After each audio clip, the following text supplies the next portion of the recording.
Hi, this is Eva for Once Upon a Timeline. Welcome to Midnight Mandela. So, speaking of the Devil's Shari, I did get a little bit of a flu, so my voice might be off. Maybe it's a cold. I don't feel super terrible, but it's just like a little bit, like in my throat, and I just feel overall tired and kind of crappy. And instead of fully preparing for this show, I took a nap. So there might be kind of a short show. Also, the main symptom really seems to be that I'm so cold. Like, I feel like it's 15 degrees colder than it actually is. Like, I have the temp set to 71 degrees in here normal, and that's fine. I have some extra layers on. I had like a head covering, and it wasn't enough, so I cranked it. I usually don't even run the heater in here, frankly, but I felt like that was the deep freeze of the universe, and I don't want to be super miserable when I'm sick, so I cranked it up to 75, and it was still cold. So now I cranked it up to 78, and I'm starting to feel better, but I still have this on because I'm still a little bit cold. So it's kind of weird. I haven't really felt any symptoms of sorry, my brain's a little toast. I haven't felt any symptoms of fever. I haven't really checked it, but, I don't feel hot. I don't feel sweaty. I just feel cold. It's that kind of cold, like, if you ever experience that cold when you're getting, like, I can tell my brain's going to be a little slow today. Like, when you're getting acupuncture and you get kind of weirdly cold. It's, like, down inside. It's not really, you can kind of tell it's not the normal cold. It's that. I mean, it's not that cold out here, frankly. 71, I think it was 65 before I cranked up the heat. That's not that cold. I usually don't really even feel that much until it's more like 59. So something's off by about 15 degrees. But now that I got the heat up, I actually feel pretty good. I mean, not great, but it's definitely not the worst cold in the universe, because when they come on real slow like this, then I don't feel like it's going to really clobber me that hard, but it just right now is hitting, so it's just very inconvenient. So I'll just take it easy, and maybe I'll do a little bit of a short show, and then I caught up with all my work, so I can definitely blow off work for a day or two, and I'll catch up on some sleep. Not that I haven't been doing sleep, but I think I need some extra. This bird wasn't on the list. Let's see.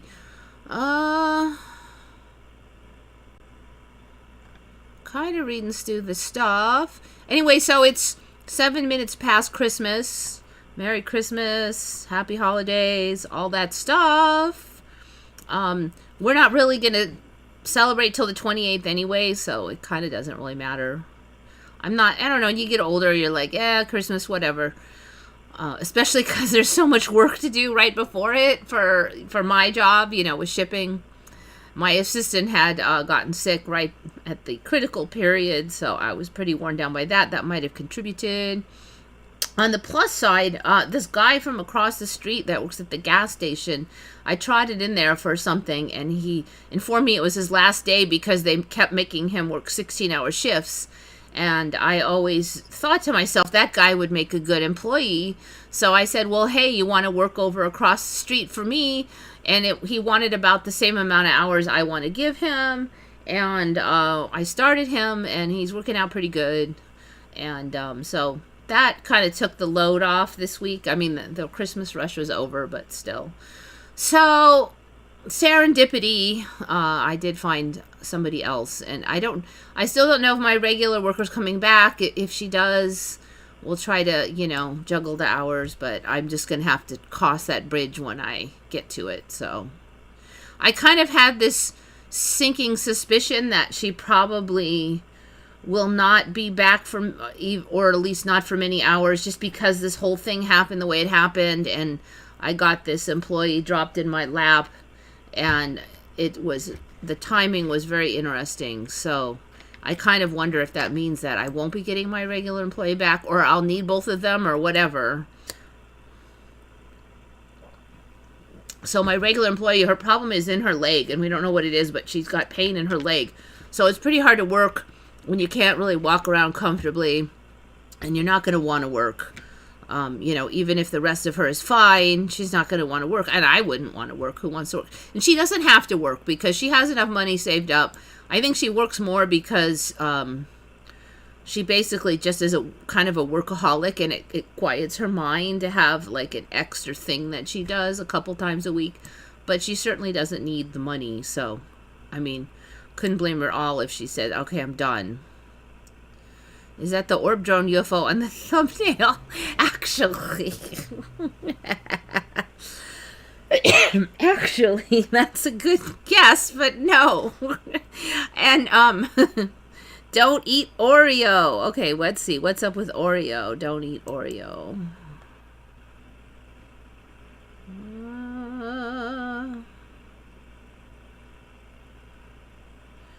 I don't know. I'd have to see that, like...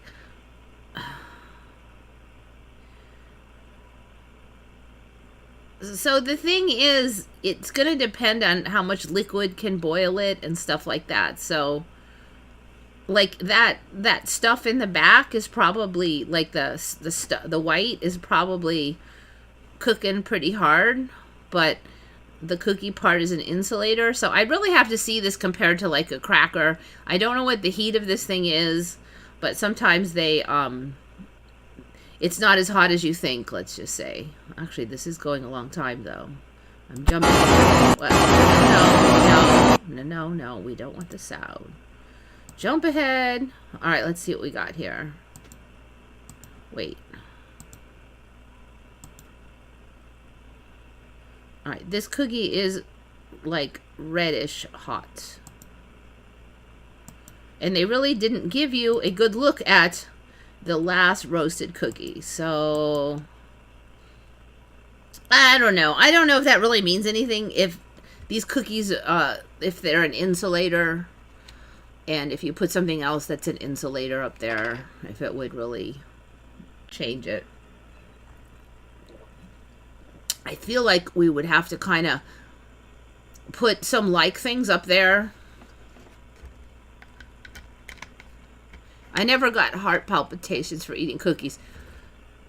I do eat Oreos once in a blue moon because they are definitely one of my favorite things. Not too much, you know, they're not good for you, but... Okay, what is the thumbnail? Oh, I think Jackie knows what the thumbnail is. Alright, let's turn off the chocolate thing.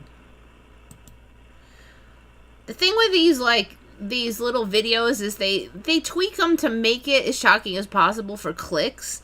So I'm always a little suspicious. And also, you're not going to see a burnt and blackened Oreo because it already is black. So those things might have been, if they had not had the black coloring in it, they might have been burnt and really black. But you're not going to see it unless they actually melt. And it's pretty hard to get a cracker to, like, melt. You know, so they might be, it might stink of burnt Oreo, but you wouldn't know on the video. So that's why I'm a little suspicious. Okay, so this is another nebula. I fooled you. You didn't think it was going to be 2 nebulas in a row. But basically, I was tired, and Jackie had put up this clown nebula, and I'm like, ooh, people will not guess that's a nebula because it looks like an orb, a molecule, an amoeba, who the heck knows, but it's the Eskimo Nebula, NGC 2392, also known as the Clown Face Nebula, the Lion Nebula, or Caldwell 39. It's a bipolar double shell planetary nebula. Discovered in 1787, so if you never saw it before, well, you're pretty old, or you're experiencing the Mandela effect.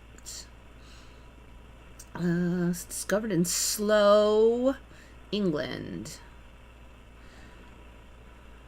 Located just east of the Geminorum, just south of the ecliptic. Okay, whatever. I'll take... This one has, like, a whole bunch of different images, so I don't know what's going on. There's this image, then there's, like, this one, and maybe it depends on what angle you come at it, and I'm not, it doesn't scream clown face to me, but I'm kind of thinking maybe we haven't had the full pattern develop yet so that it's more clowniferous. I would say it's more like a lion with that aura around it, that halo.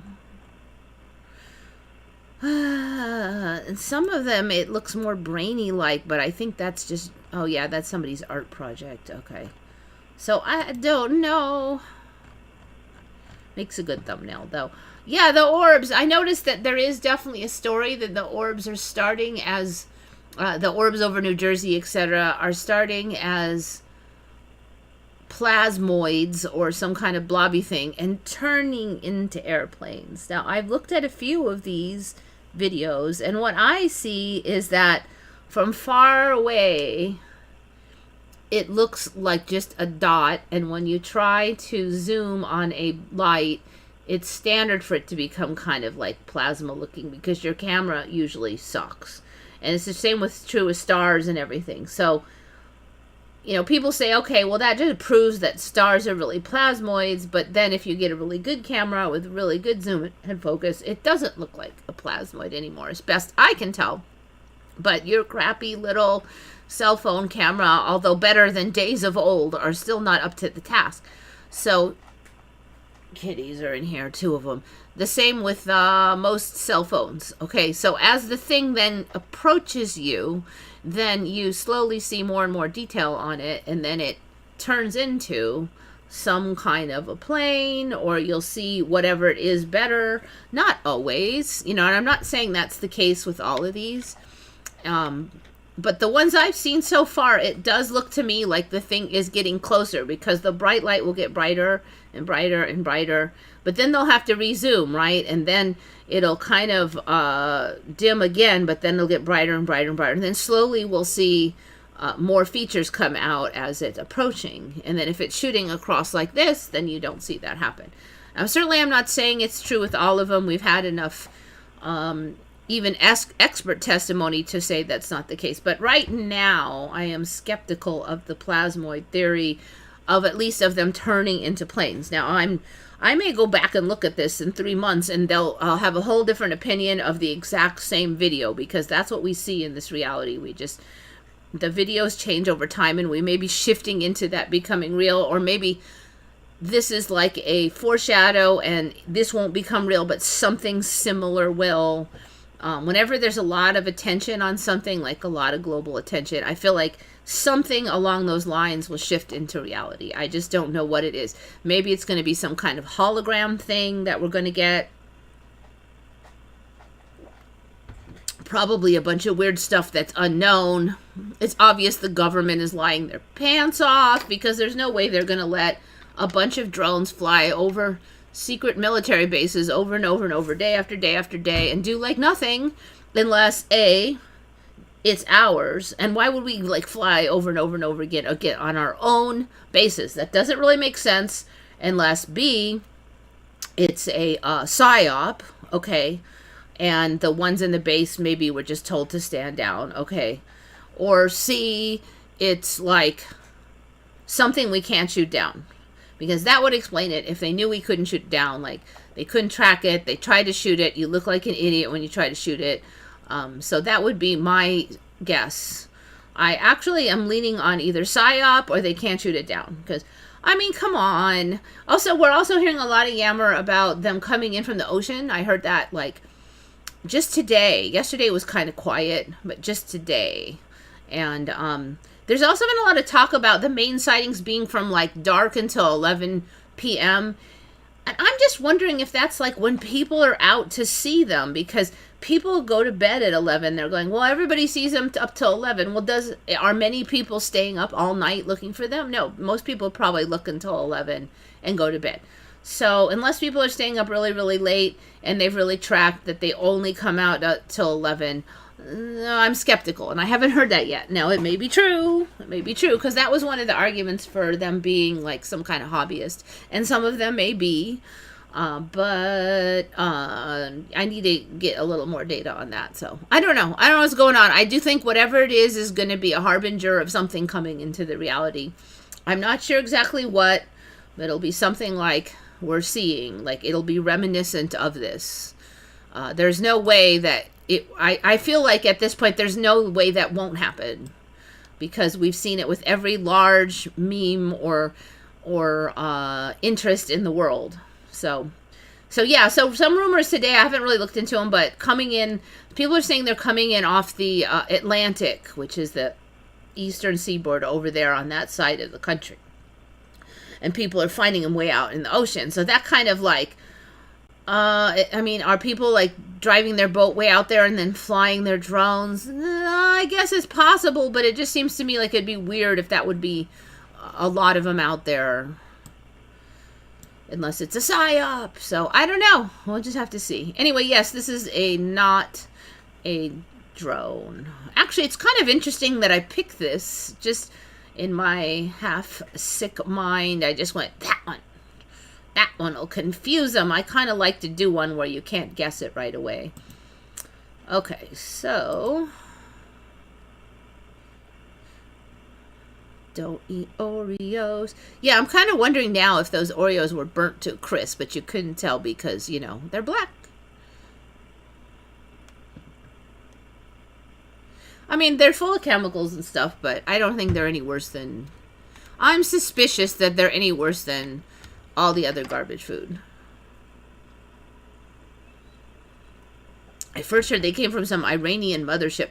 Yeah, so some, like, one of the senators came trotting out early on and said he got secret information that some people higher up said they're coming from an Iranian mothership. Now, it's such a weird term, mothership. Like, it should be an Iranian frigate, battleship, whatever. It's not a mothership unless it's alien, so why pick that word?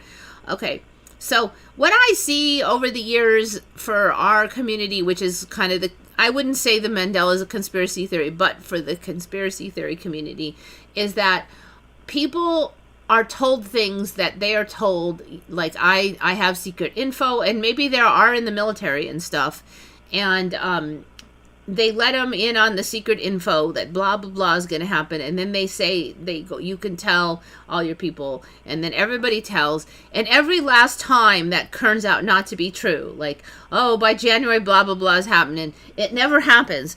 And I've even heard other people say, like, I used to trust these, you know, I even had high-ranking people tell me such and such is going to happen. It didn't happen every single time, and then it just makes you look like stupid. And so I'm kind of wondering if that's what happened to this guy. Like, they're going to, by him trotting out and saying something stupid, or sounding stupid, even if it's not stupid, it casts like a pall of ridiculousness on the whole thing, and people are like, you know, the stupid people and their stupid conspiracy theories. So I never trust like the deep information of my secret source, because it has never come out right. And even if they have, like, some of these people, I trust them that they really did believe they had a secret source, like somebody that should have known, and every time, no. So I don't trust it. So that's what I think might have happened. I don't know, maybe we shift off to a different timeline or something. But if there was really some secret good info, I don't think that we would get told. So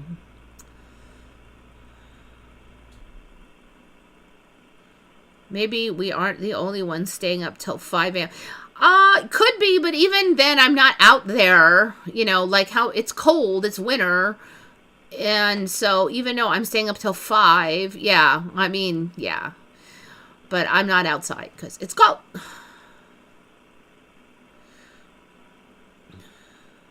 So I do think it's interesting. They're like, oh, these are hobbyist ones. I mean, we've had police come out and say that they're 6 to 8 feet long, that they can turn off their lights on command when you get close. Though none of those things fit ordinary hobbyist drones. So, I mean, I'm sure some of them are ordinary hobbyist drones or regular planes, but something's off. Especially when 50 of them show up all at once. Yeah, and then you look at the difference between the Chinese balloon story last year, where they were joking that, almost saying it's a UFO when it was obviously a balloon. And now these guys really could be UFOs, but oh no, they're drones. And then we started shooting down all of those balloons, and yet we're not shooting down these things, even though they're flying repeatedly over and over our military bases. Also, I speaking of secret info, okay, but this is not really secret info, but so the guy that rents a room for me is in the Red Cross emergency responders group as a volunteer, but he gets a lot of the info about what's going on. And one of the people in the group said, look, I saw this guy lives near Camp Pendleton, which is near me, military base. And he said he saw a drone flying in the direction of Camp Pendleton in the daytime. And he called the FAA and reported it. And the FAA, because you're not allowed to fly your drone over, military airspace, obviously. So the FAA called Camp Pendleton, and supposedly Camp Pendleton said, yes, it is here, but it is not a threat. Okay. So I'm like, all right. So I look it up on Google, and I'm gonna see if I can find it real quick, but it turned out there's been 6 of those because Camp Pendleton admitted it. So either this guy is a secret shill and Camp Pendleton is a secret shill, which is not impossible. But anyway, the news got a hold of it. Let me see if I can.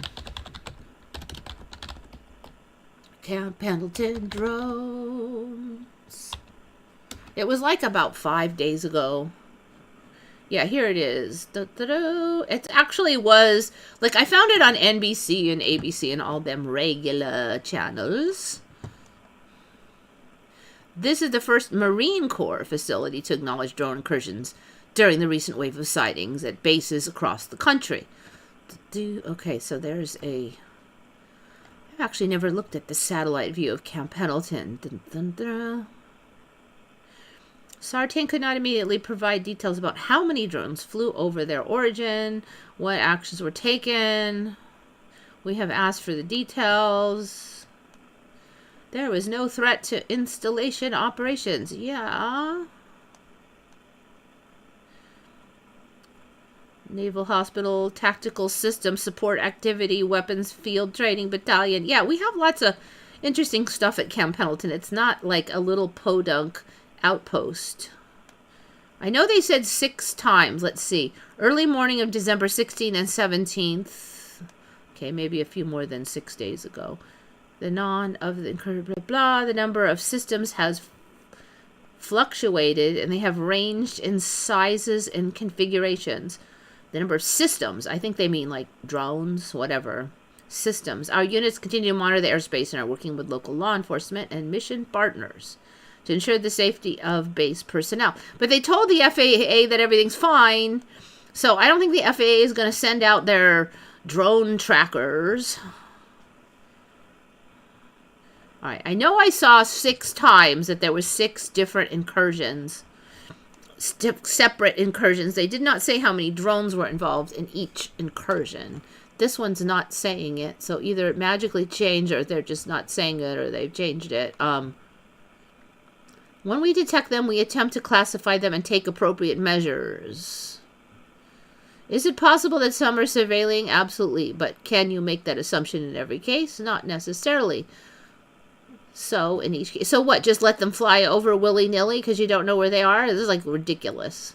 I swear to God, I don't see, if they're not that big, then they should, just have everybody go inside buildings and shoot those effing things down. You got to realize also that Camp Pendleton has a whole bunch of just hills and like stuff where there's no people. Okay, so they could wait until it flew over a little bit over one of the hills, acres and acres and acres of like bombing ranges. You could totally shoot down a drone over one of them bombing ranges.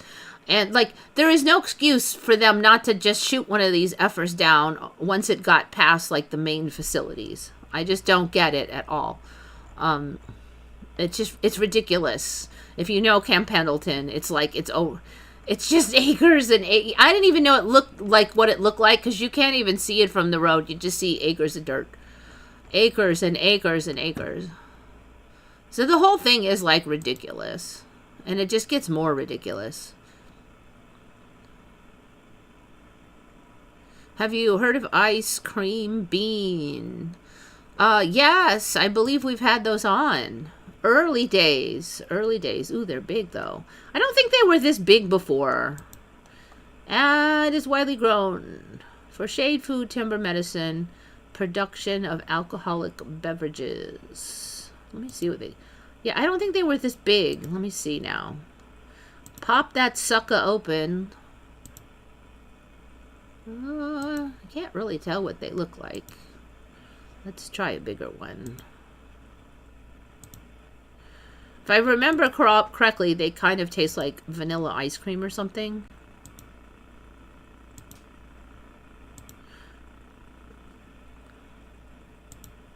Ah, these things. Okay. And I actually sell these, but I don't recall them being called ice cream beans. So these things, the story is they fall into the water along the oceans and rivers, and then they float for a bajillion miles, and then they can root again. And they're big, you know, they're big. So when I first got these, there was only one kind, but now there's like a dozen kind. And then I was struggling to figure out which kind I even had, because I just wrote sea bean, S-E-A, bean. So, I think I do remember them saying something about them being edible, but it didn't sound like that good. I'm gonna have to, what do these things taste like? This is an ice cream bean. So what are you eating here?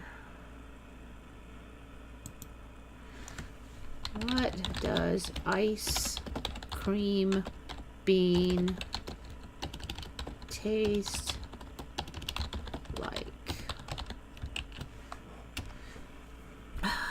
It's kind of bugging me that I don't remember that this is the ones I sell. The edible pulp of the ice cream bean has a sweet and airy flavor. The texture is light, chewy, spongy, and creamy. That must be that white stuff. Transfer a juicy consistency when chewed or sucked. The pulp has been described as tasting like cotton candy. Well, that sounds like really good. The seeds have a bitter taste and are not commonly eaten raw.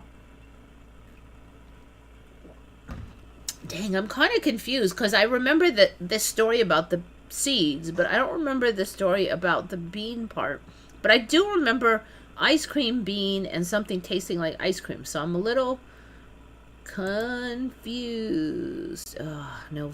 I was hoping for some night. Like, I was hoping to see this, but no. The bean that tastes like cotton candy. Okay, so this is the yum part, and that's the bitter part. But, so I got these, they're cheap, and I drill like a hole in them, and they make like a big pendant and stuff. They sell like, Midland. I think somebody on here said there's a gajillion of them at their place, but unfortunately, I have to have all this paperwork to import them myself. You can't just slap them in the mail, government and all that. One night camping there, a hydrofoil came up on the beach and caught the tikis on fire. Those Marines got in big trouble. Yeah. The tiki on fire. Have you heard of... Okay.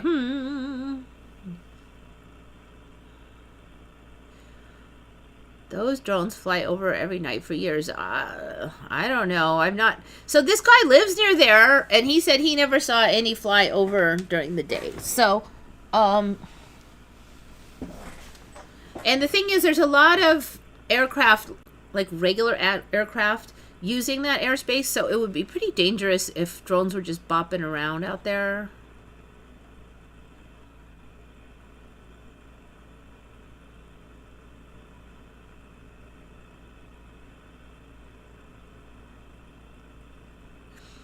Angels, do I wholesale a lot of the item that you sell? Depends on the prices, because the word wholesale is a very vague term these days. Well, probably always.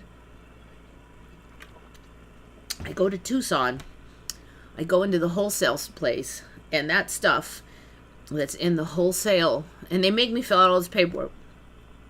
And then their prices are more than I charge, so it's not no wholesale. So, not to be mean, but it just depends on like how far you get back to the original vendor. Now, if I did have the licensing to ship those suckers direct, I could get them even like really cheap. But these days it's kind of tough because the shipping costs are so much higher, and there's paperwork costs, and if anything is wrong in the paperwork, you're effed. I don't know what to think of this moon of Mars. You know, that is a thing. Like, do we trust any of these? Dang. So it looks like ice or something. Suddenly we have the world's best image, but it's probably just AI conglomerate of data or something. And, but then, you know, some timelines it might turn out to be real. I don't know.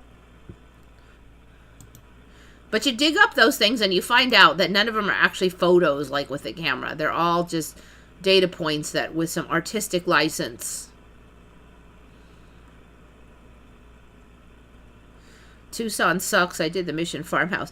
So, yeah. So what I do is I walk around outside and just, you got to find those like Moroccan dudes that don't even speak hardly any English, or they're from South America and they just have like, they barely can answer how much something is, and they got the prices, man. I mean, you got to watch out for fakes, obviously, but so that's what I do. I don't go into those buildings anymore.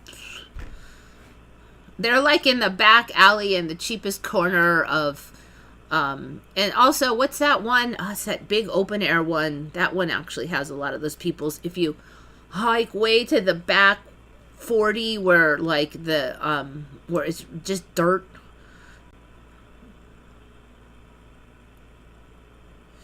My grandfather found the twin and mission mines for our Sarco in Tucson.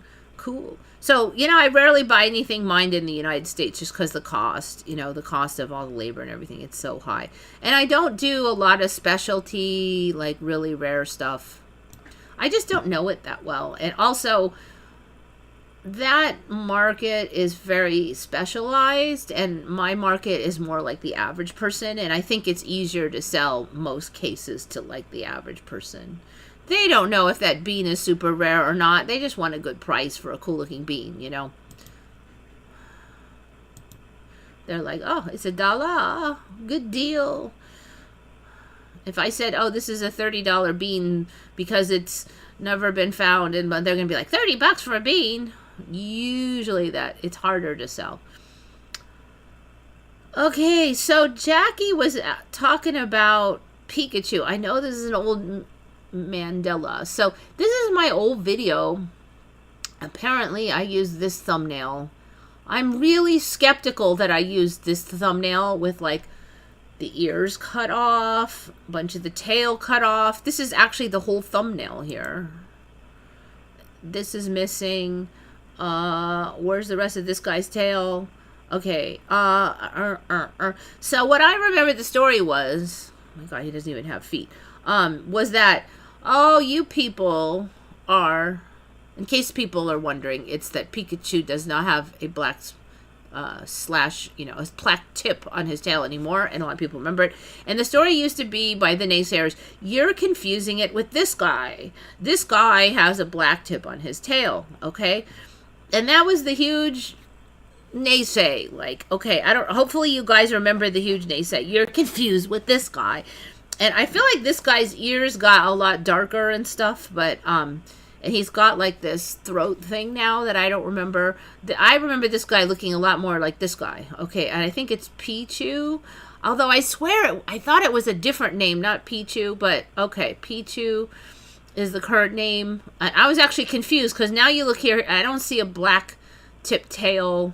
I thought I very carefully picked this thumbnail out so you could see that this guy had the black tip and this guy didn't, and we could talk about the naysayers. And yet now I don't think I would have picked that thumbnail. Okay, so what's going on? Okay, so this is Pichu now. Pichu, he does not have a black tip tail. Now I've looked for any creature that has a black tip tail. This was definitely the one that they said we were getting it confused with, them naysayers. And he has this form, or she, whatever it is. And there's like this extra points on the ear form. And it's not there. So that a whole narrative where I pulled up this character to say, hey, look, they're claiming we're confused, is now dead. It's not there. I even asked, I asked AI if any of them have a black tip tail, and they said only, the the heck was it? It was cosplay Pikachu. I thought I had that in here. Where's cosplay Pikachu? American one. Dang, I swear I had. Okay, I'm pulling it up. Cosplay Pikachu. Which I've never heard of, okay? It was definitely that we were not confusing with cosplay Pikachu. So I looked up cosplay Pikachu. And I'm like, what in the heck is that even? And it looks like cosplay Pikachu showed up about 3 years ago. And interestingly, the video that I'm looking at over here was about 3 years ago. So that's just sort of interesting. I probably wouldn't have known about cosplay Pikachu when I made this video. But this is cosplay Pikachu, and you can see that it has like a heart on the tail. It is not a tip. Remember, a tip. So apparently this is a character now that you can dress up as any of these like 6 versions of it, but it always has a heart-shaped tip on the tail. It is not the one we remember, which would be like this, but with a black, and it had more like a smaller, I think that the tail wasn't so fat. Okay, so it's wrong. I'm like, baloney! So yes, I was irked. So Pikachu, the Naysay version has disappeared, and Pichu, I guess, has changed then. And my thumbnail, because I swear it wasn't all chopped up like that. I just can't see myself picking one like that. I really should go back and watch this video and see what I said in it. And I was tired, and I'm a little scared, and I didn't do it. Okay, so maybe I will, maybe I won't. I don't know.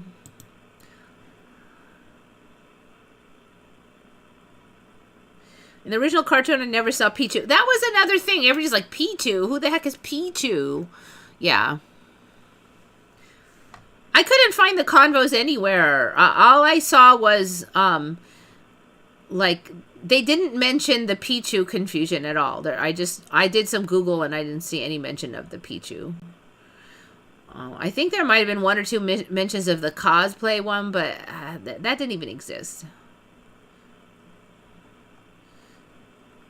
The heart tail. It was definitely not a heart tail, so that's so like one of the things said, like the AI said, that's a Mandela effect, and you're probably confusing it with cosplay Pichu or Pikachu. Cosplay Pikachu. Very suspicious. So Jackie, usually the convos will be all gone. Every now and then there'll be a few there, but they'll have altered. Sometimes it'll even be that I will have said something different, like I did not say that, and other people have said the same, like, oh my god, it says I said the opposite, and I did not say the opposite. So it's kind of disturbing. So in my experience, if it's possible to slightly tweak the responses, then it'll be slightly tweaked. If it's not possible, the whole thing will be gone. It seems like it doesn't like to change too many things or something. Like if it can just do a little change, it would rather do that than a big change. Yeah, see, but that one doesn't have a tip tail anymore.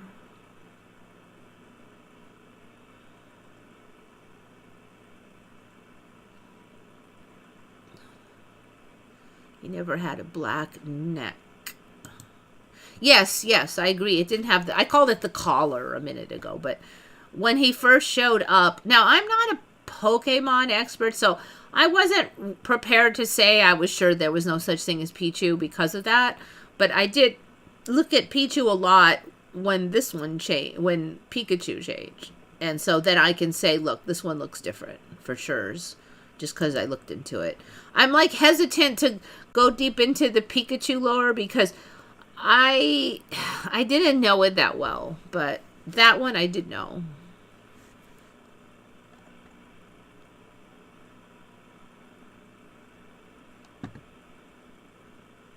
Cosplay is a human cop. Yeah, we supposedly got a real life person in costume confused with watching a cartoon. Yeah, I know. It's so ridiculous. I know. can't get over the fact that there are penguins in South Africa. There's penguins everywhere now. They're in the tropics. They're in the desert. They were only in the ice for me. Yes. I mean, like, they don't even have a soft, fuzzy spot to put their nests anymore because there's, like, no snow. They used to do it in the snow. Now they do it, I think, in the rocks. Plus, the face keeps changing. Like, I don't remember having a big white ring like that on any of them. And there's, like, more and more kinds all the time. It's just ridiculous. More and more colors on them. I just kind of gave up tracking that. Forest. Yeah, there's some in the forest. Yeah, desert penguins. I know. Okay. So I think last I checked, they were in like Africa or something. Desert. They wouldn't go like straight into the desert, but they're on like the edge of the desert. Penguins in the desert. Magellanic penguins of Punta Tombo. Looks like there's more than one now. Peru. Punta Tombo sounds like Peru. So this is more like the Chaparral Desert, but I don't know. You know, if they're designed to go in the snow, they probably could like surf those sand dunes pretty good. I haven't seen them surfing the sand dunes. I've seen them just more on this like rocky desert region. It's sort of like around here would be it, but Punta Tombo, and the scientists track their every move for Boersma. The penguins are ecosystem sentinels. Okay. Of course, there used to be millions of them, right? No, there didn't used to be millions. But now there's only 50,000 left or something. I don't know. You know that's the story. It's always a story, and it's like very hard for me to take it seriously now because it's the same. Some here in San Diego, in the zoo, right? If you tell me. So it used to be that you had to have like this icy environment for them if you had them here, but I don't think you need to do that anymore.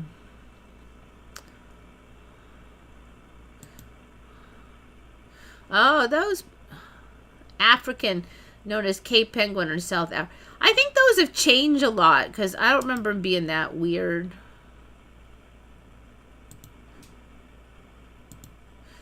Tiny, but look, they have this big old fat face and this white stuff. I think the head is like ballooned out or something. I'm not exactly shocked because we've seen how that's how they roll. Okay, what's it called? It's called Spiniscus demersis.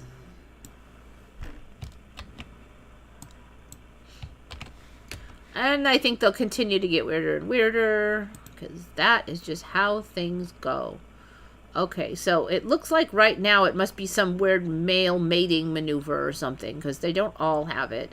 And that's a lot of times how it starts. You're like, oh, well, I've seen them, but not the male blowing out their head or something. I don't remember like all this pink stuff on them. I think that's new.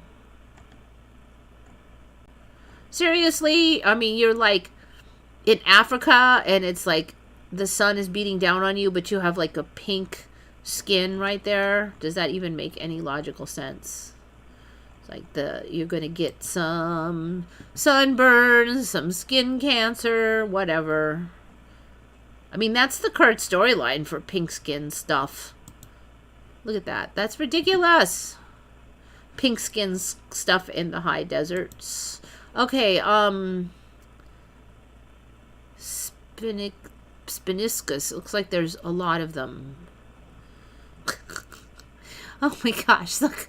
Okay, so 1, 2, they all got that pink stuff. 1, 2, 3, 4, 5, 6, 7, 8, 9 Spiniscus.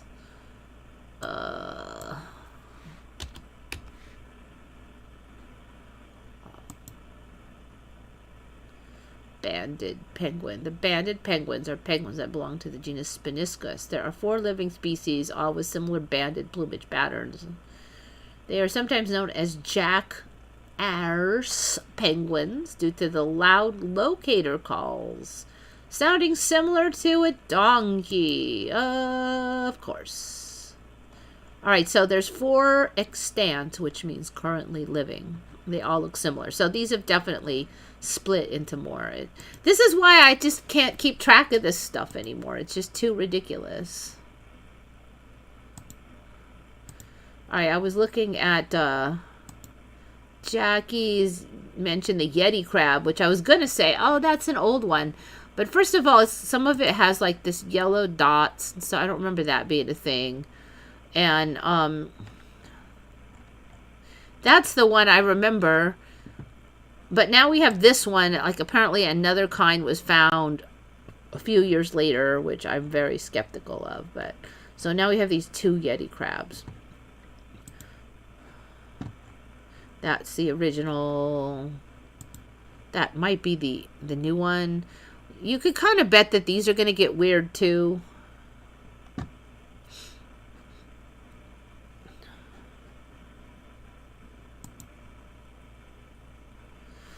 All right, color of Snoopy's doghouse. Apparently this is an old Mandela. I'm not sure if I've covered it or not. I feel like my brain is starting to rot. Maybe I've just taken too many shifts to the noggin or something. The original Superman had a pentacle instead of an S. Super Satan.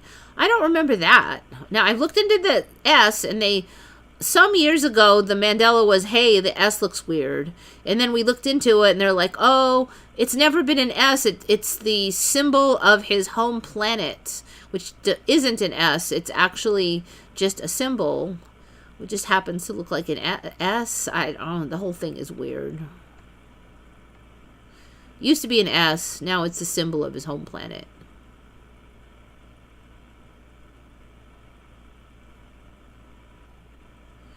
Cosplay at a comic book convention when a guy anime fan dresses like a girl character. You know, you don't have to be like cross-dressing. Cosplay is just dressing as a character. So if I went there and I dressed as a girl, I would still be cosplay. Or I could dress as like a demon or Bigfoot or a Congo penguin or whatever. It would still be a cosplay. Usually it's some kind of, like, I could I don't think I could pull it off, but I could go as Princess Leia or Darth, I would say Darth Vader, but that's a dude. Okay. But you get it, so it's not always cross. And a lot of times it's not. For that, I would say on the average, it's not.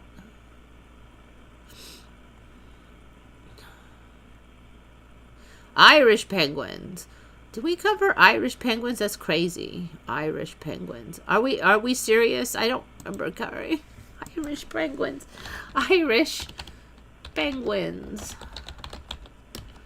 See, you can't keep up on this. There is no native species of penguin in Ireland. However, there have been instances of non-native penguin species being introduced to Ireland, primarily for conservation. Okay, some Humboldt penguins showed up in Ireland. Okay. 14 Humboldt penguins were relocated from the Isle of Man. Oh, the Isle of Man, huh? Has also been involved in... okay, so they showed up in the Isle of Man. It has a historical connection to penguins through the Great Auk. The Great Auk was a flightless bird. God, it sounds like they're working on giving the UK some penguins.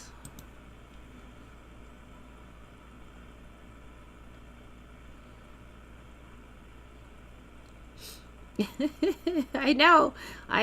Pink non-protected skin in Africa. Sounds like a great plan, doesn't it? Nothing on there about their skin cancer, nothing. Just, they make these rules and then the next animal that shows up breaks them all and nobody mentions anything. My son went to the African beach to see the penguins. Live chat. Okay. People who tell me to do live chat are rarely on here anymore, so I forget. Palm Springs penguins. I don't think yet. I'm not going to hunt for that. I don't think yet. Flamingos. Well, they do fly. Flamingos do fly now, so. And there's a whole bunch of weird kinds.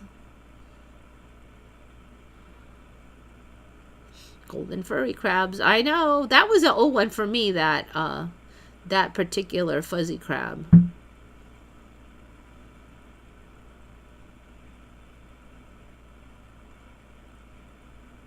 Yeah, it's his family. It's home planet. Oh, you know, you might be right, Shari, that it's his home planet family symbol. I think I got that a little bit off.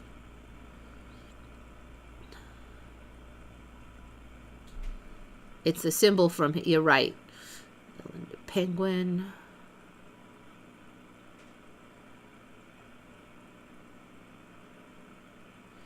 No, it's, Chloe, the storyline for a lot of animals, if you have pink skin and the sun beats on it, you're going to get cancer easy.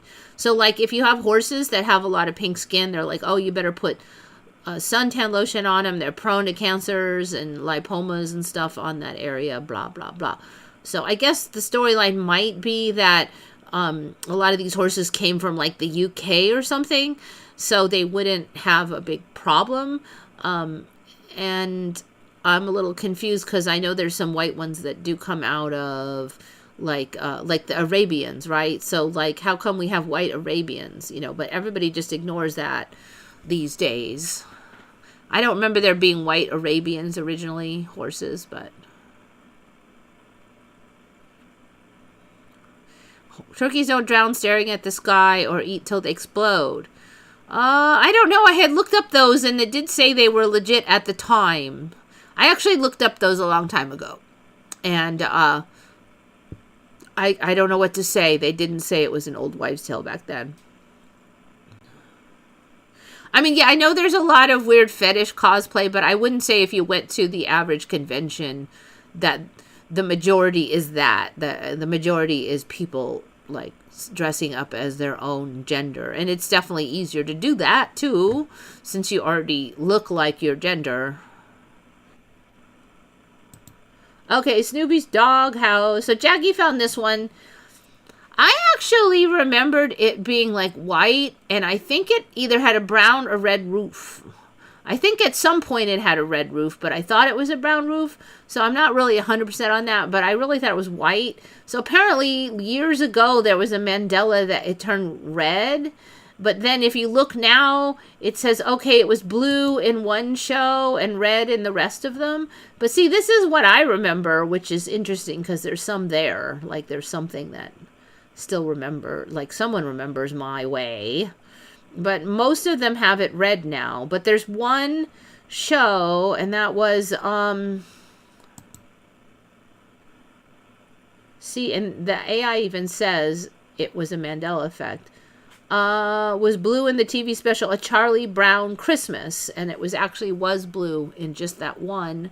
I just don't remember it being blue or full on red. I mean, this looks ridiculous to me. There was no way that it was punch you in the face red for me. This looks okay. I think I have seen this before. I'm kind of wondering if it was brown and then it turned red and then it turned to this. But there's definitely a blue timeline somewhere. Because there's this. And, okay, they're saying, well, this is faux wood here. So this is supposed to be the done one. This one is foam, so maybe the foam just happens to be blue, but most of them are, I don't remember being all solid red like that, and it looks ridiculous to me. Oh, here's another one. Yes, Snoopy's doghouse. See? White. This is my old timeline here. Yeah, you know, like, who is even doing this? Romper Room? Okay, maybe it's a knockoff, but seriously, they wouldn't get, like, the color of the doghouse right. They use the word Snoopy and stuff, so they're already dead meat if they had copyright infringement. I mean, the color of the doghouse is not going to save them from that, so there would be no reason.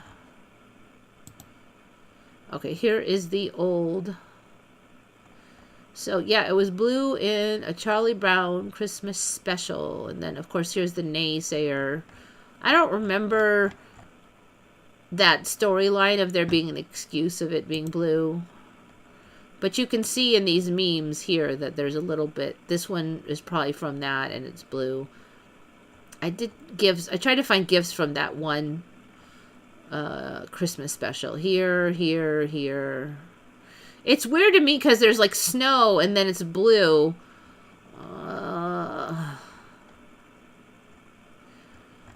I don't think I've ever seen this either. So, I don't know. A bunch of timelines smacking together, I guess.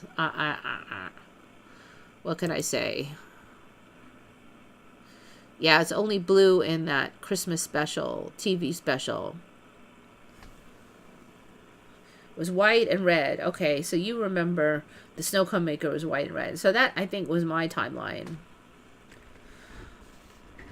Red Baron. So, yeah, some people said it was only red and Red Baron, but almost all of those are not Red Barons, so I don't remember it being red and Red Baron either, frankly. So it's red in all of them except for that one where it was blue. Red Baron or not. So it's blue just in the one Christmas special and red in all the others. Ah, Shao remembers the white one. Yes. I'm not 100% on the roof. The roof wasn't white. I think I definitely was. I did see it red at some point. But I kind of also have a memory of it being like brown, like a normal roof. Ah, Ann Gaynor. Yeah, so Jackie was talking about... This last one was Jackie's asking about the color of the doghouse. I should have been around for that, Mandela. I don't remember it. Now, this one she asked about because she's in Australia also, so she noticed. But I am quite positive that bald eagles were the national bird of the USA. But apparently, today, Biden named it as the official bird of the United States only now. And I'm getting to that. Let's see. We did Snoopy. I did all those. Let me get rid of these. I'm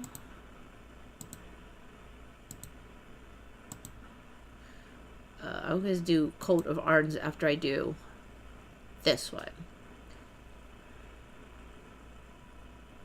Alright, this one's a little bit behind because apparently he did sign it like Biden. So in a bipartisan bill, like, because we got nothing better to do than this apparently, but we could, then the Congress can agree on this, is to make the eagle the official bird after 250 years. You know what's weird is I had this saved, and okay, here, this is the bit I wanted. I remember looking into this last time I looked at the coat of arms. Contrary to popular perception, the bald eagle has never been officially designated as a national bird. I call baloney on this. Now, I do remember this part, that there was somebody who didn't like it and wanted it to be the turkey. But in what I remember is that guy failed. Like, he whined that it should be the turkey, and it didn't stick, and he lost, and it was our national bird. So apparently in this timeline, they didn't agree on any bird. It was Benjamin Franklin. I'm not even sure if it was Benjamin Franklin, but I do remember one of the famous people said, "No, we should have the turkey."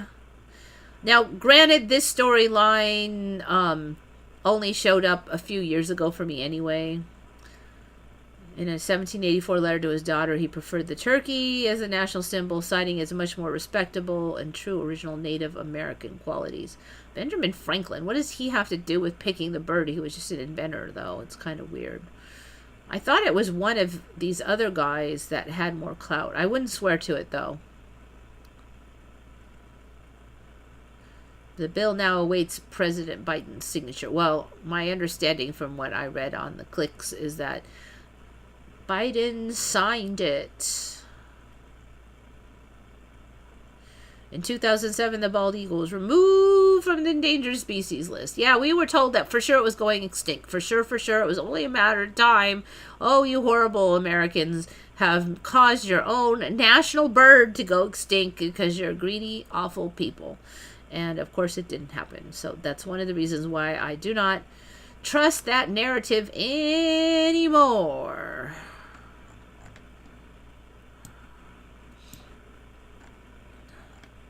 Anyway, bizarre. So, yes, I agree. There's something very off about that whole storyline. All right, so Jackie was also asking about the coat of arms. Now, we've looked at this thing before. Doink.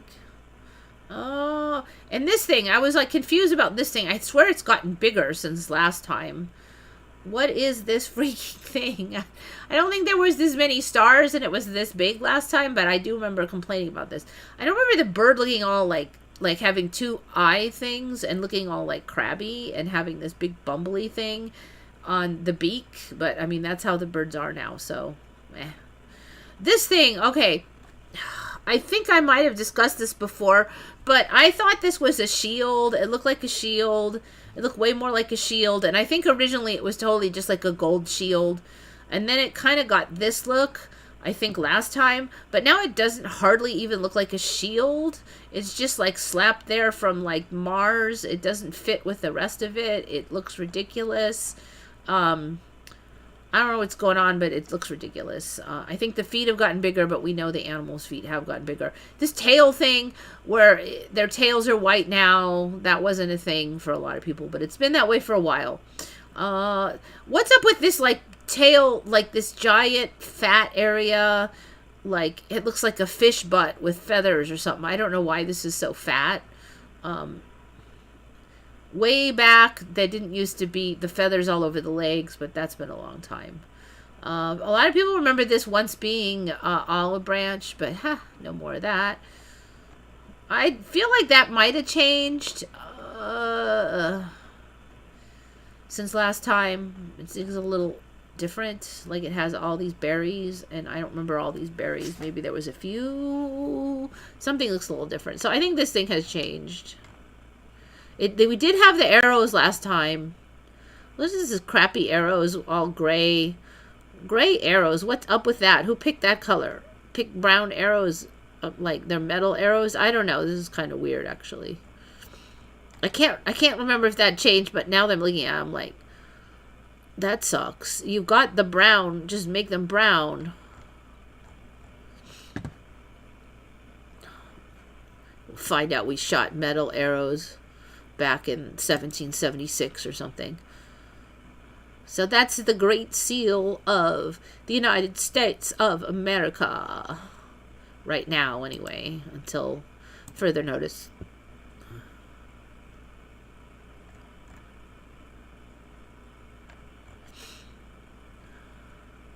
Yeah, Black Stallion was in Arabian. Yeah, they were black because then they wouldn't get roasted in the sun, because black reflects all of the light waves, etc.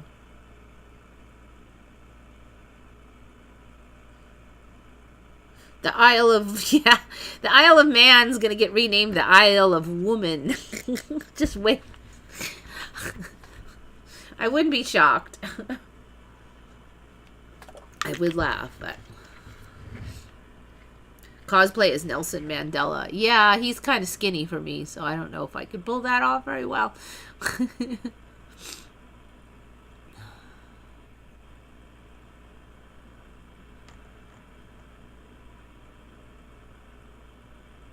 The Isle of 10, clean up on aisle 10, aisle. Okay, I'm kind of lost on that joke. I'm sure it makes sense, but my brain is like rotted right now with the cold. See, I'm using this soda. This water to hold up my brain. 2004 Mark Wade's Superman Birthright series says the S shield is the Kryptonian symbol for hope, and Superman believes it may have begun as a coat of arms for the House of L. Okay, you probably want to dig and see if that's still the thing, because the official story last I checked, which wasn't that long ago, was that it is his coat of arms symbol. Like, it is. Later, writer Geoff Johns confirmed it was indeed a coat of arms. Okay. Well, later, it morphed into more of a symbol and less of an S, so maybe that's why. What, penguins? Or not penguins. What are those pink things? See how my brain is? The flamingos. Flamingos fly. Yes, they fly. So that, all those open air penguin facilities, now they just claim they snip the feathers. They say snip the wings, but you're not actually snipping into the live part. So by snipping all the flight feathers, then they can't fly, so they don't fly out. That's the current story. But I remember that was a huge thing. Oh, penguins are unusual and they can't fly. They're so big, blah, blah, blah. They're going to go extinct because of the predators, and yeah. Of course, now there's a bajillion kinds.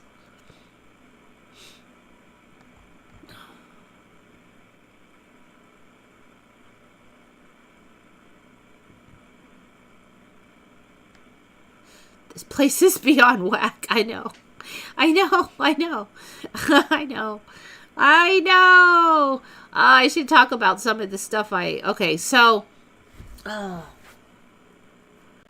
almost... Let me just do this meat eating, not man-eating. Although it could be man-eating next. Let me do this squirrel. So Jackie found this one. Jackie found all the ones I just said because I had some, but I only got halfway through the comments, and then I'm like, I require a nap. So I didn't even finish all of Jackie's comments. Sorry. Hopefully I'll get them for next week. Meat-eating squirrels are now a thing, and scientists don't know why. So, I mean, they are kind of like fluffy rodents, so we've kind of known forever that they'll eat anything, including Twinkies and stuff. But apparently now they will hunt and kill voles, so they're like carnivorous in that they will... I don't know if carnivorous is the word. You should probably call them omnivorous, but, you know, the quality of writing these days, unless that's changed too, because it's hard to keep up. But the scientists spotted squirrels hunting. This is like the boring old ground squirrel, okay? Squirrels hunting, killing, and or consuming the animals between 10th of June and 30th of July, both during formal observations of the squirrels' behavior and on days where they were trapping and marking squirrels before releasing them.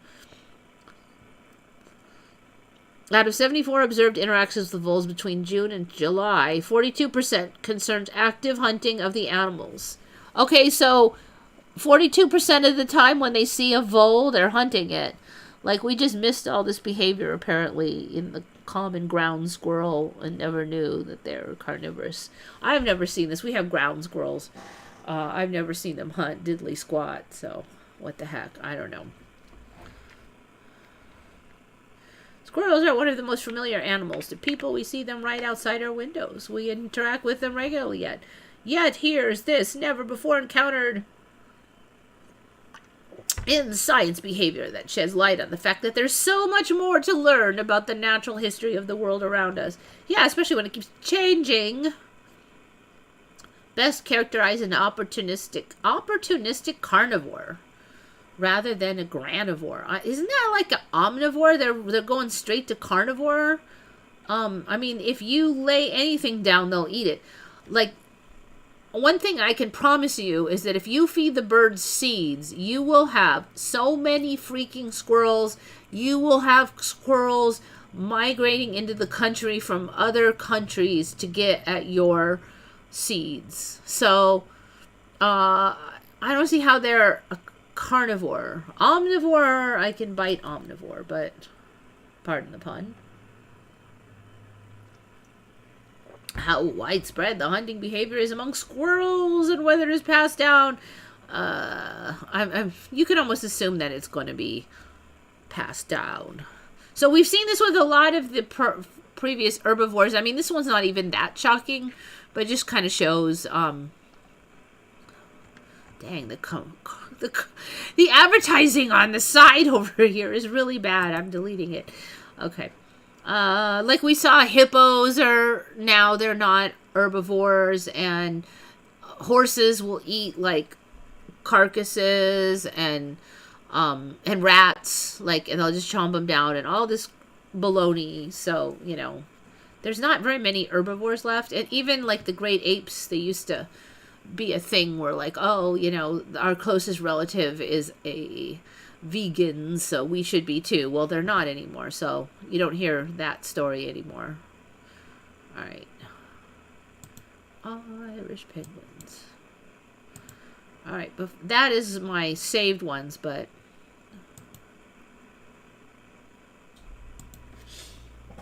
Let's see what else I got on here.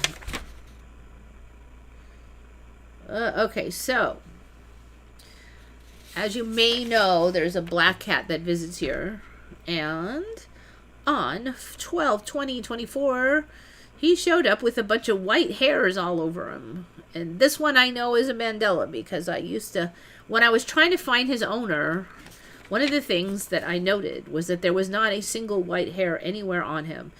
And I mean anywhere. And I thought that was really interesting, just that most cats have a little patch or a little something. He was absolutely pitch black. And I commented multiple times on that to various and sundry people as well as myself. And he shows up and he's got like about a couple hundred single white hairs. They're long. So they didn't grow like, they're not just growing now. They all showed up at once. So I can only say he must have always had them. But so that, and you know, he comes every day. Today might be one of the few days I don't see him because I was so tired. I shut the door. I threw some kibble outside, and I just wasn't going to get up to let him in. He might come in later, but I know that he didn't have it the day before. So 2020, he got white hairs like magic. Boof. So I don't know if something happened on 12/20. So 12/20/24. Oh, I already talked about that one. Pikachu, Snoopy's doghouse. Alright, I think I got most of that stuff. So that's my personal Mandela. I might do a few more, but I'm probably gonna call it a day very soon. You know what I'm gonna do? I am gonna real quick use the bathroom because I've been sitting here slurping down the water. And I didn't eat anything because I don't feel like it. So usually I'm fine, but today I'm not making it. Either ending now or I'm using the bathroom. So I'll be right back.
I finally feel like it heated up in here too.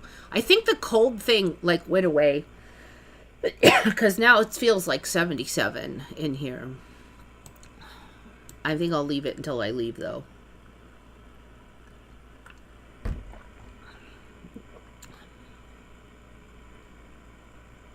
Mountain cat wasn't it.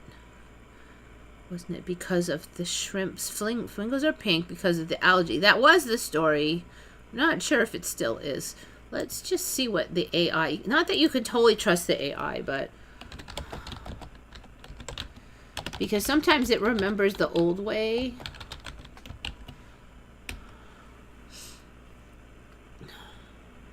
Due to their diet, carotenoid pigments. Okay. I mean, they definitely used to be a lot more pink than they are now, but there's only one kind. Feed on microorganisms like blue-green algae, which contain carotenoids. I thought they fed on like reddish cyanobacteria. They were like red bacteria. Blue-green algae. Is it red now? Does it also come in red? I mean, it's blue-green algae. And it used to be blue-green. Cyano. Okay, it is cyano. I thought blue-green was different than cyano. What the heck? Okay.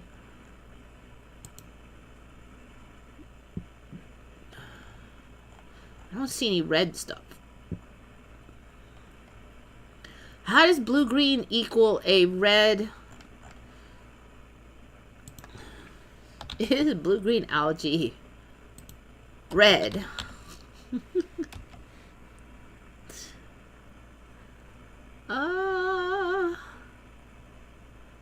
The AI doesn't even give me an... Okay, here we go. Based on provided... Blue-green algae are not inherently red,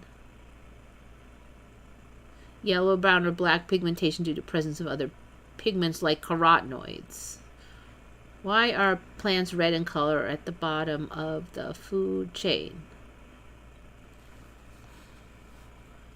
One of the most differences that red algae contain fucoxanthin, which is something similar to chlorophyll, but it can give red color. Oh, so we have like chlorophyll that's not chlorophyll. I think we had this on before. It used to be chlorophyll was the only way to get energy from the sun, and all the rest of us would eat them plants that did that.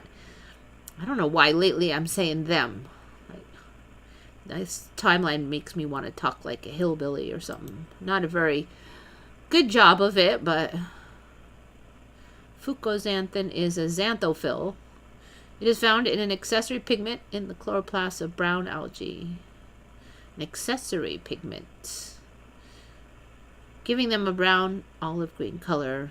Absorbs light primarily in the blue-green, yellow-green part of the visible spectrum, peaking at 510, 525 nanometers, I believe that is, by various estimates.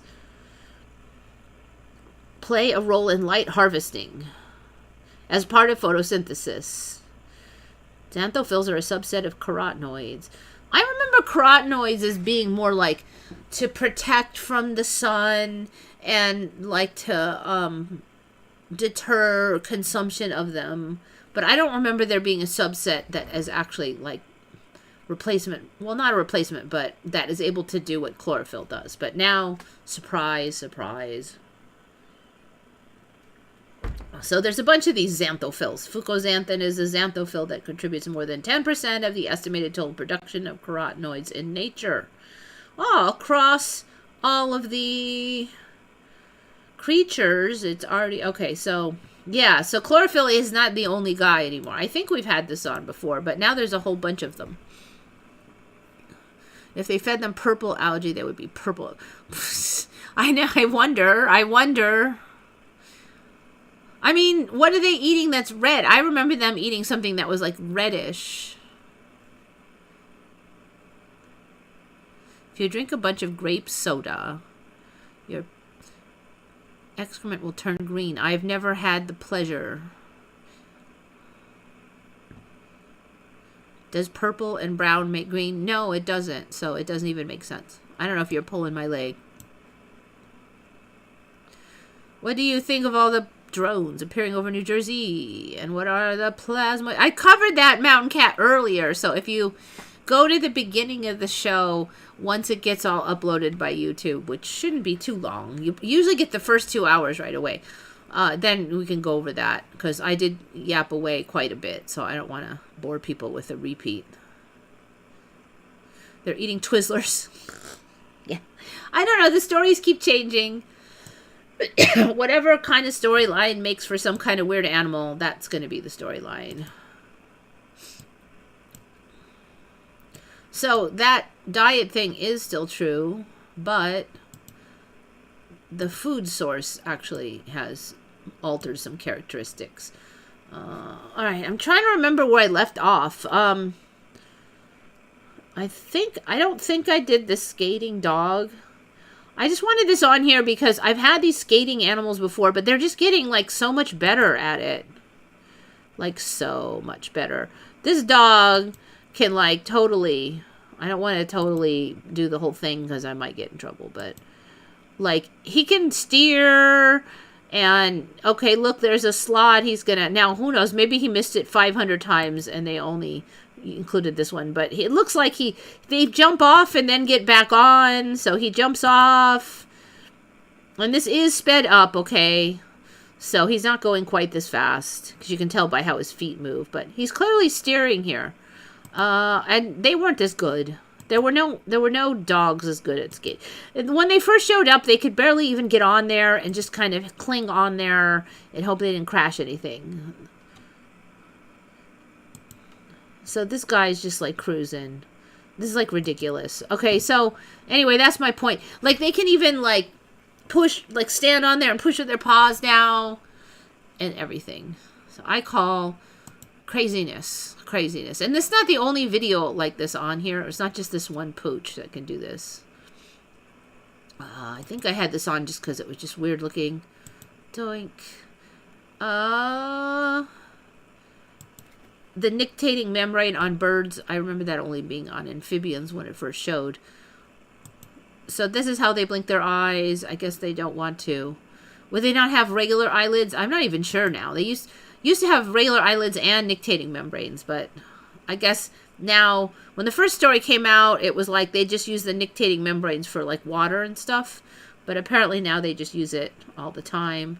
I think here it just does one. You don't have to do both at the same time anymore. Plus this giant tongue. I don't remember birds having these giant tongues. So anyway, crazy town. I'm just going to shoot through some of these. I'll do a few more and then I'm probably going to go to sleep.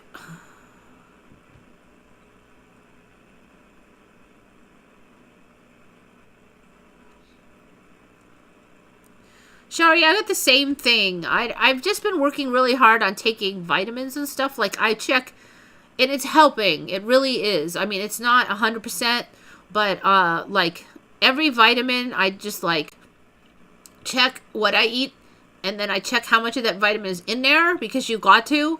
And the latest has been potassium, and then I realized, like, nobody eats 4,000 milligrams of potassium. I swear, unless you're like some hulking dude, there's no way. Nobody eats that much food. There's no way. So I started taking some of that, and that has helped my sleep quite a bit. Vitamin B1 has helped.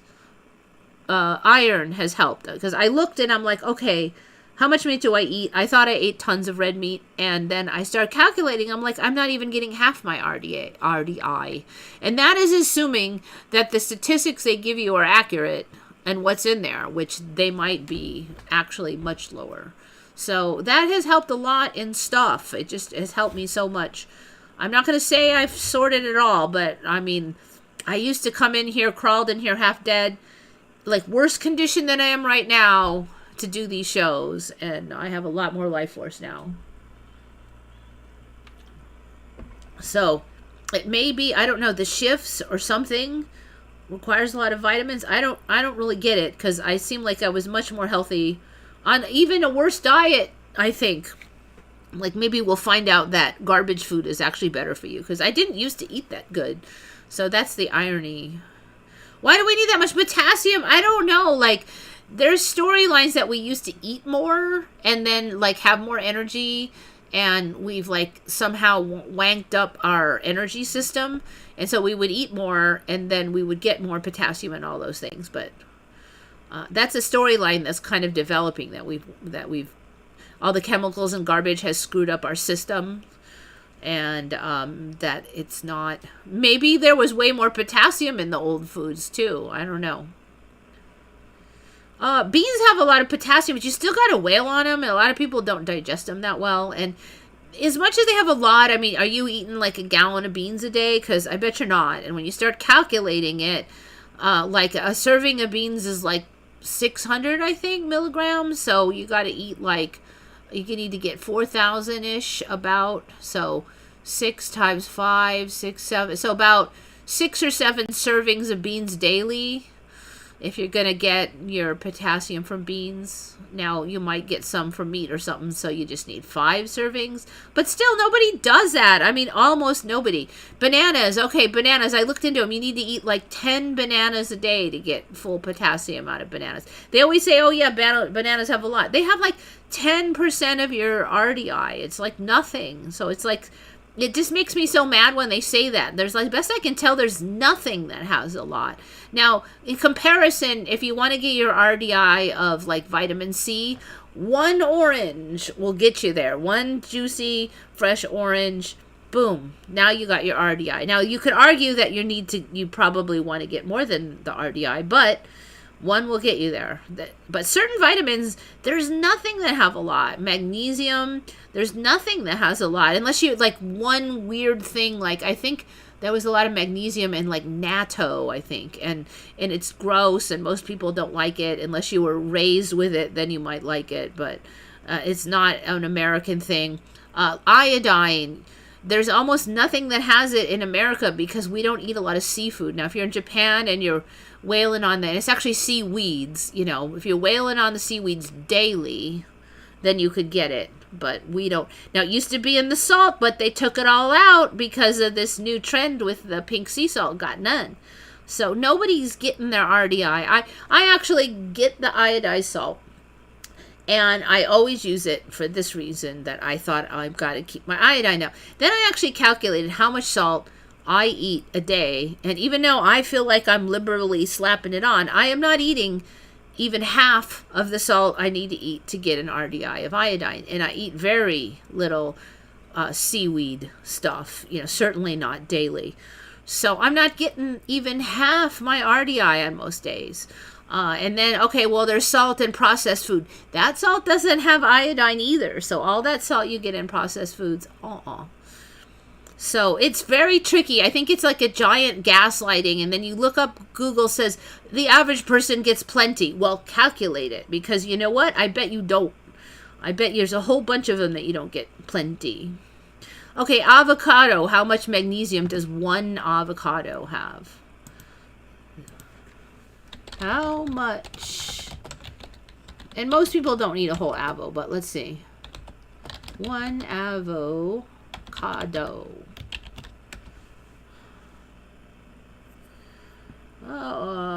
One medium avocado has 14% of your recommended magnesium. So you're going to eat how many? 50, like 6, 7, like 7-ish avocados a day. Are you eating that much? Because I bet you're not. Or you're going to eat like 3 or 4 avocados and like 5 or 6 bananas. I mean, nobody's eating that much food. And maybe you made it one day, but I bet you didn't make it the next day. See what I mean? Like, it's crazy town.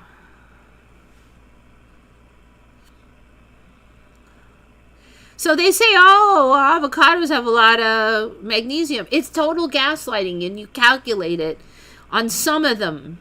Iron, I calculate them like I'm nowhere near the RDI on iron, despite eating red meat every freaking day just about, and a lot of I'm not eating like 2 little bites there. So it's like, what?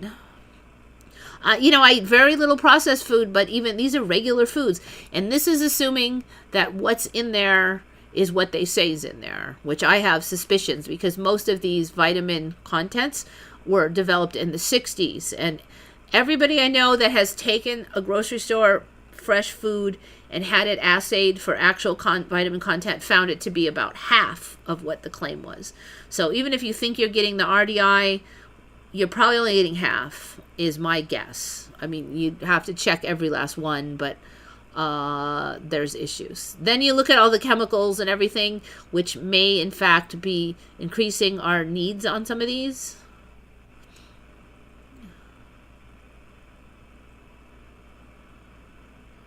It's best to absorb magnesium through the skin. I just have not found that did anything for me. So I get like these muscle cramps when I sleep if I don't take magnesium. And I did try the bath of the Epsom salts and stuff, and it just did absolutely nothing for my muscle cramps. And so I just have to take about 400 milligrams a day is what I take, plus whatever's in food, if any. If I take 400 milligrams a day, I will not get those nocturnal muscle cramps. It's the calf cramps. And I think potassium does help too. But if I don't take it for a couple days, they start to come back. And so I can't even be lazy. The minute I feel one starting, like it starts out light, then I have to go. I'm like, now go get. Sometimes I run out or something like an idiot.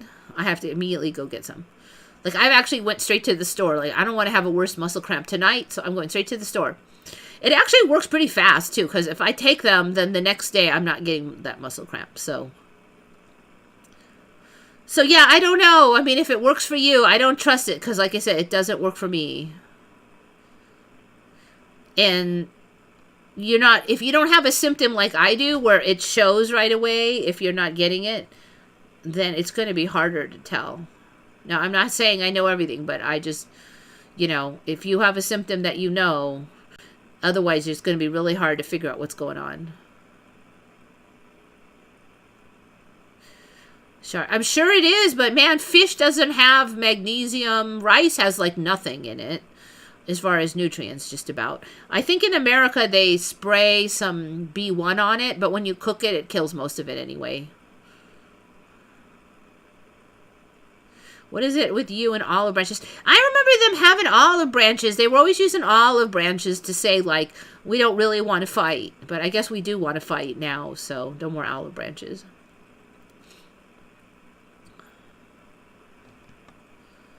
Yeah, it's not... Most of cooking is not super hard. If you can just tell when something's done. And then if it's, you can just, like, take some fish, put some butter in the pan, slap it down there, flip it over. If it's thick, then either, like, cut it smaller or put a cover on it. And then when you think it's done or when it says it's done, like, open it a little and take a look. And if you can do that, you could probably cook. Because you can almost cook anything that way. And then, like, especially meats and most vegetables. And then you might burn a few of them until you learn, like, how long it takes to cook them. But after that, you'll have it down. Like, if you're making something complicated, you might need to put, like, the onions in first. And then something that cooks shorter in later. So just do it simple at first. Even if I'm not sure, I'll cook something separate, throw it aside, and then I'll cook the main thing. And then just add them later because I don't want to screw up.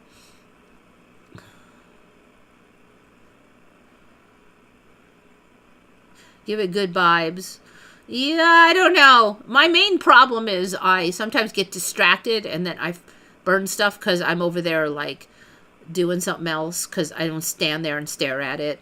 That is I have to, like, make a rule to either set the timer. But even if I set the timer, maybe I was in another room and I didn't hear the timer. So that's my biggest challenge with cooking. I don't do it too often, but it does happen.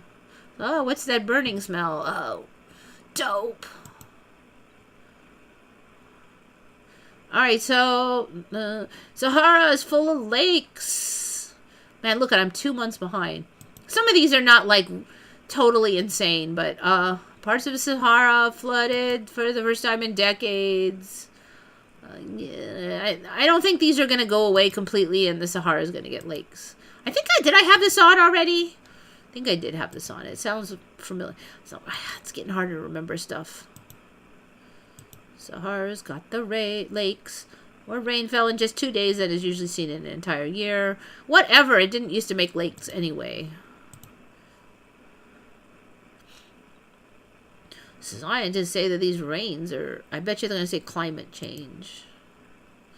Could profoundly alter the weather conditions. Yeah, hopefully it'll get better. That's what I'm seeing here, actually. They piss and moan about how the weather is terrible, but for the most part, the weather is really better around here. It's not as hot in the winter, or it's not as cold in the winter. The last few summers, knock on wood, have not been nearly as hot. We've gotten more rain in, like, the spring so that you don't need to water as much. So I'm kind of loving it. There's been despite a ton of rain on several years, there's been very few weeds that grew, which I loved. Because I remember before, if we had an El Nino, there would be so many weeds that it was completely insane. And, like, they would be so thick, it would take ever to whack them because it's like a jungle. That has not happened in, like, 5 or 6 years at least. But yet the regular plants are fine. Like, I hardly have to... I used to have to water all the time in summer, and now I don't. I mean, even stuff I used to have to water all the time, I don't. Okay, I already did rats driving their tiny cars. That was ridiculous. This one, I don't know if this is AI or what. It could be AI, yet it looks fairly realistic. Can spiders, like, expel this much of the silk? I couldn't find it when I looked, 2 months ago. I'm kind of feeling like maybe it'll come into the timeline or this is AI. It's getting hard to tell now because AI is getting very good. There's nobody in here saying it's AI that I saw. Jokes about cutting off the silk.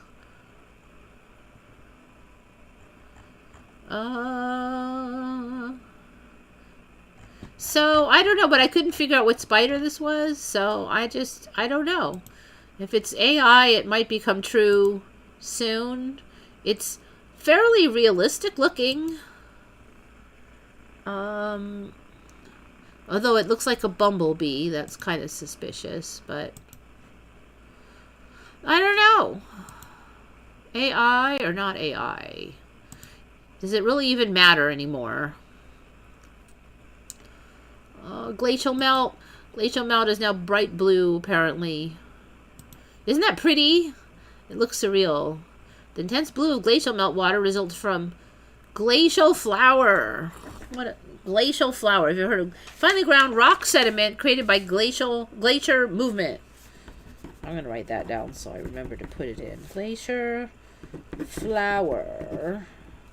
Just happens to somehow make, even though this dirt is all like brown, glacier flower makes the water blue. Isn't that nice? I want to drink the water. Could be very dangerous. Nobody even knows. Where can you drink glacier flower? Why is that so hard to say? Glacier flower. Safe to drink. I'm pretty sure we used to be able to drink glacier melt, which is finely ground sediment, is not safe to drink without proper filtration. Contamination by heavy metals, cadmium, zinc, bacteria, PFAS from the atmosphere, which can contaminate the water. I mean, all water probably has PFAS. Microplastics probably has less than the rest. Avoid drinking glacier flower, rock flower directly. Ah, interesting. Okay, so now you can't. Is glacier meltwater safe?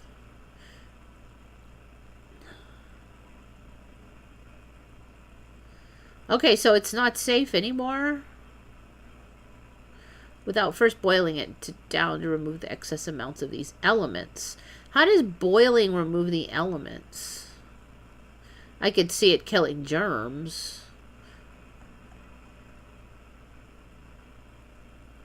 In some places, it's not. Okay, well, I think that's changed. Used to be the freshest water on Earth was glacier water. Before all the germy humans got to touch it. Well, I can't remember why I saved this one. There must be a reason. I think it's the spelling. Bartles and James.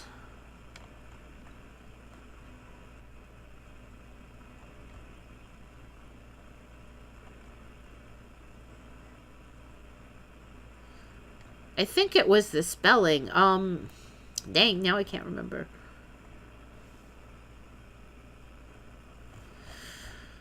Oh, I think there's a Y on the James, right? Bartles. Wait a minute.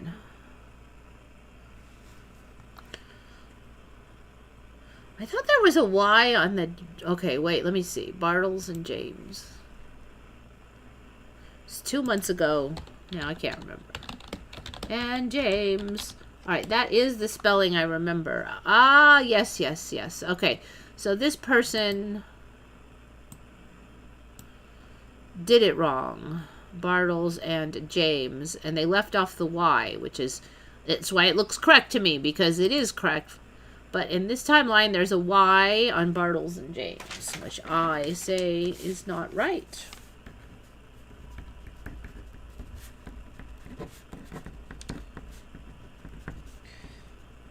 Anyway, Americans will probably remember.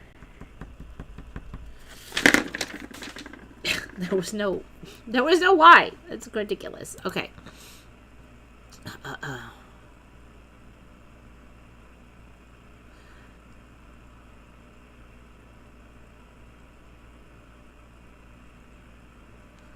Flemme brulee. I think it. Yeah, was it? Not flemme brulee. It's that's that burnt milk stuff. It's actually good. Toasted, should say.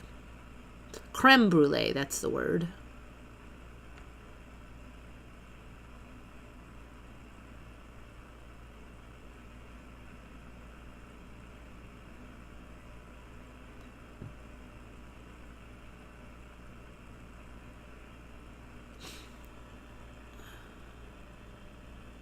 Yeah, I try to be happy when I'm cooking. Usually, if I don't feel like cooking, I'm not cooking. But sometimes I'm like super tired, but I'm super hungry, and then I'm not like in the best mood because I'm like, hurry up and cook. I'm tired. I'm hungry.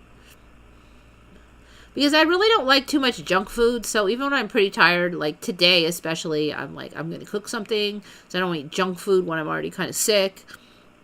It'll make it worse.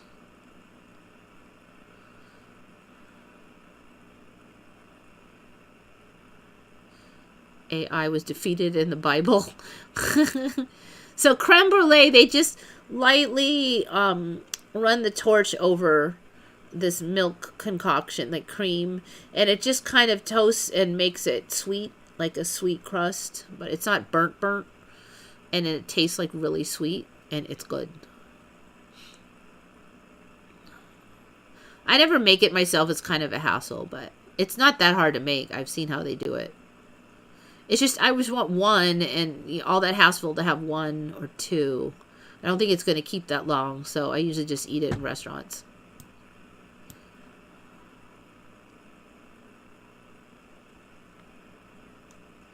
I should know where to get tasty water.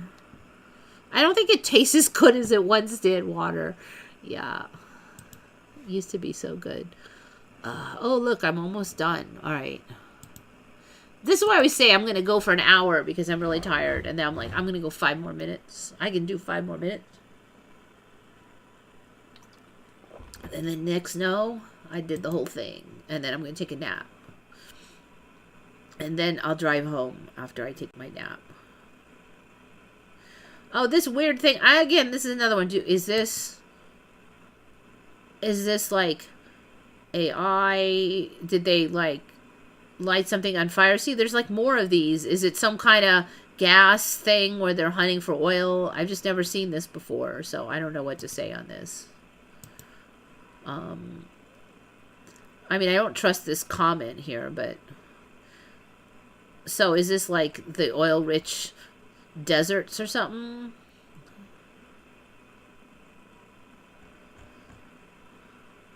Anyway, I just thought it was neat because I think it's real. Found this weird bird. Excuse me, which looks ridiculous. Did we have this on before? But now it looks like it has like a helmet on or something. Like this area here that's tan looks like it's stretched over the rest of the bird. So I don't even know what that is. I don't think it's feathers. Some kind of leathery helmet thingy on these birds. Look at the size of the nostril. I don't know what's going on, but that's weird. So many of the birds are getting this weird stuff on them now. Yeah, I covered that one before. You know, I think I'm like done. I'm just like so tired, and I'll save some of these for another day because I'm suddenly running out of life force. Let me just see what you guys are up to over here. Eggs and cheese are too hard to give up. Yeah, they're pretty healthy overall too, eggs and cheese. They have a lot of nutrients in them. You know, I just don't do good with carbohydrates, and I tried doing like a high carb diet, and I just was so sick. Like I had no energy, and that's with taking vitamin B's and everything. I felt terrible, and I just don't do good. So I have Northern European blood mostly, and a little bit of Mediterranean, and I take after the northern side, and I just don't think I can make it. I actually tried that, like did a low-fat, low-meat diet. I felt terrible. In fact, I felt so terrible, I didn't realize how terrible I was. Like, I just had this horrible brain fog. That was something I tried, I think, 6 or 8 months ago, and I'll just never do it again. I can't hack it. So it's just not like a option for me. I try to eat real healthy and a bunch of greens and salads, and I do like the greens and salads, but I just can't, like, and I eat those with meat, but I just can't do them without, I can't get calories from much carbohydrate. It just doesn't work. And you can't live on salads because there's no calories in it. I don't do good with salad dressing and, like, seed oils. I don't do good with seed oils either, so I don't like avocados, really. There's not a lot left. I mean, with fat sources, I like coconut. That's about it for the plant sources. I do eat a lot of coconut. So as much as I respect the concept, I just didn't work for me. Yeah, I'm going to take a nap. You know, I can stay here all night if I want to. They know I do that sometimes, so they won't tow my car. But I like to sleep at home. It's more comfy. And I have to throw these cats out. There's like 2 in here right now.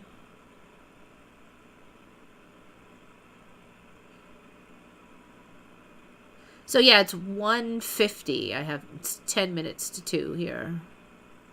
There's a lot of things I don't like anymore that I used to like. I don't like meat as much as I used to either. I mean, I still like it, but it's not the same. Salami. I used to love salami and bacon. I do not like them that much anymore. Like one little bite, I'm like done. And now, frankly, I'm like, why did I eat this? I don't know if they changed it or what. Like, even the cream, they put this weird fillers in now. The cream, you have to, like, hunt for the cream without the fillers. And you can really taste that filler, that chalky filler they put in there. It's gross.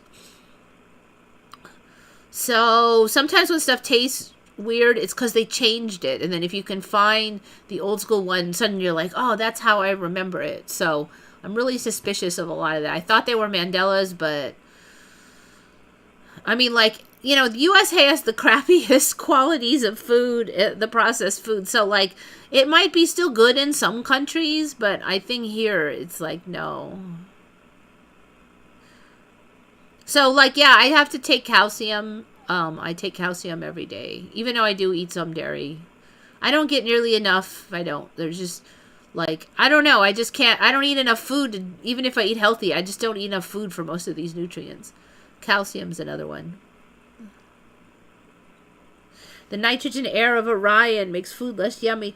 I don't know. Like I said, I thought that. And then I would find, like, the old school quality. And then suddenly it tasted like I remembered. So that might be, like, some of it. I don't know. Who knows? I don't know. I don't have all the answers. All right, well, I only got 8 minutes left anyway. And I'm getting real sleepy all of a sudden. So, Merry Christmas. Happy holidays. Thank you so much for coming. I didn't think I'd get so many people here. Usually Christmas is really slow. I got the show advertising up late. So, cool. I'm glad I came. I really did think about flaking off, and I'm like, no, people will be waiting. All right. Thank you so much. Think good thoughts, everybody. This is Eva signing off for Once Upon a Timeline.